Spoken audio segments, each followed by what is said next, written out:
Et oui, on va, Alexandra, en savoir plus sur ce recrutement au sein des différentes armées. On va faire un focus plus précisément sur l'armée de terre avec notre invité, le général Frédéric Blachon. Frédéric Blachon, c'est eh bien la campagne de recrutement. Vous me l'expliquez juste avant de prendre cette antenne, est constante. Une campagne d'information est d'ailleurs en cours et elle va durer jusqu'en 2016. Voilà, exactement. Donc le recrutement est quelque chose qui est permanent chez nous et nous nous appuyons sur des campagnes qui durent 3 ans. Donc là, la campagne actuelle a débuté en début d'année, 2013-2016, celle que vous avez derrière vous. Voilà, et donc jusqu'en 2016, nous allons utiliser ces outils. Voilà. Quel type de profil vous recherchez précisément pour être à la fois sur le terrain mais aussi dans les bureaux? Il y a différents métiers. Voilà, exactement. Dans l'armée, nous avons besoin vraiment de tout le monde, tous les métiers. La seule chose qu'il faut bien comprendre néanmoins, avant de nous rejoindre, c'est que dans un premier temps, nous recrutons donc des militaires. Donc le métier, nous recrutons des soldats. Et après, chacun va pouvoir, en fonction de ce qu'il a fait, en fonction de nos besoins, en fonction de son cursus, pouvoir trouver chaussure à son pied. Voilà, nous proposons plus de 300 métiers. Voilà. Et tout l'art du recrutement consiste à proposer à chacun ce qui lui correspond, là où il va s'épanouir et là où nous allons pouvoir l'utiliser au mieux de ses possibilités. Parmi ces métiers, par exemple? Alors, je dirais les métiers, je dirais, traditionnels de l'armée de terre, donc dans ses différentes composantes. Alors là, ce sont ce qu'on appelle les armes, des fantassins, des artilleurs, des cavaliers, c'est-à-dire des gens qui vont servir dans des blindés, des transmetteurs, voilà.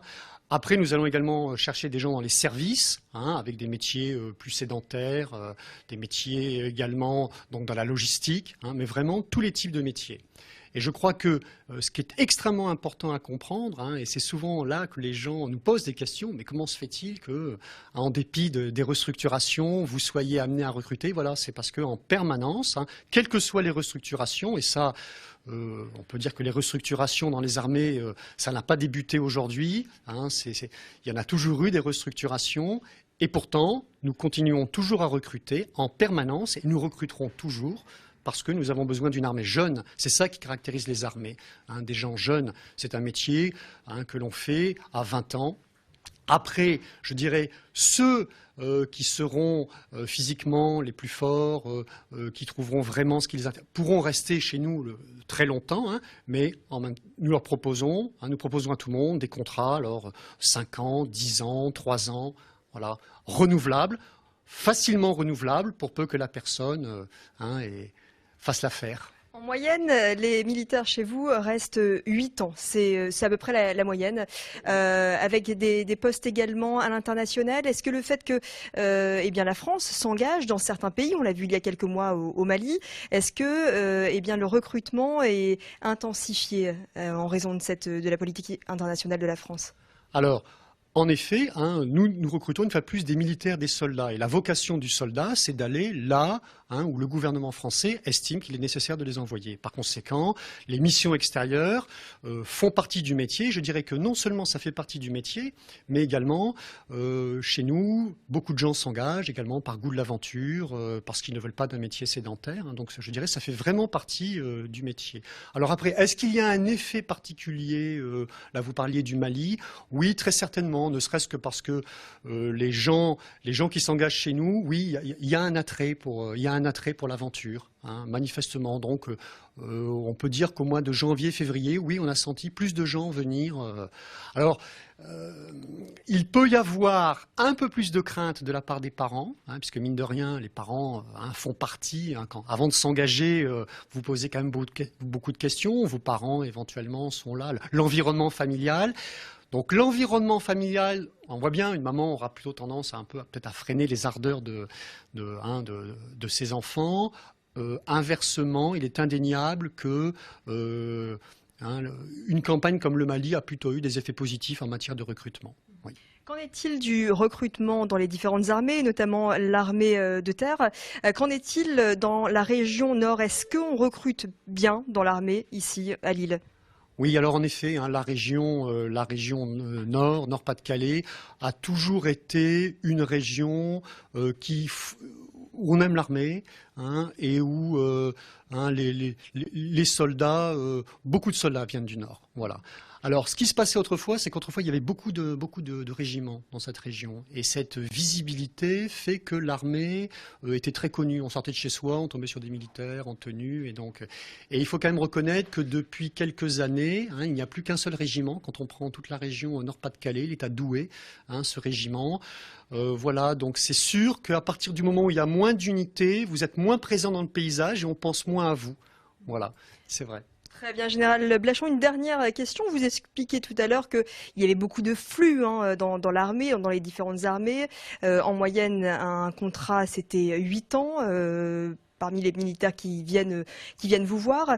Vous recrutez, vous embauchez, et qu'en est-il alors des postes qui disparaissent? Ça concerne qui dans l'armée? Alors, en règle générale, on va plutôt prendre des gens qui étaient déjà assez anciens. Voilà, donc des gens qui arrivaient en fin de contrat, parce qu'en fait c'est ça, tous ceux, un contrat les lie, et un contrat ça se respecte, je dirais dans les deux sens. Donc la moindre des choses est de conserver, de garder les gens. Il n'y aura pas le grand soir, quoi. Voilà. Après, bien vous avez, je dirais, des unités, vous avez des spécialités dont on a moins besoin. Voilà. Mais quand je disais 8 ans, c'est-à-dire c'est le militaire du rang. Donc on recrute des officiers, des sous-officiers et des militaires du rang. C'est le militaire du rang qui fait 8 ans en moyenne. Après, vous avez des gens chez nous qui sont de carrière, des officiers, des sous-officiers qui peuvent devenir officiers ou sous-officiers de carrière. Voilà, ceux-là ont vocation à servir tant qu'ils le souhaitent, jusqu'à la limite d'âge. Voilà. Très bien. Alors 24 000 postes qui vont disparaître. Concrètement, ce sont quel type de postes, pour bien comprendre? Voilà. Alors pour l'instant, c'est le chiffre donc qui a été donné, et on n'a pas encore les unités ou les postes qui seront supprimés. Actuellement, on est en train de réfléchir sur ces postes-là, et on sera bientôt au courant. Voilà.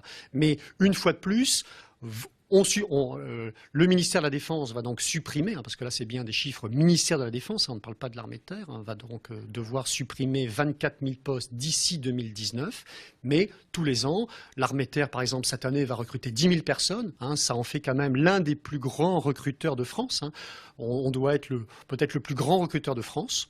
Très certainement, voilà.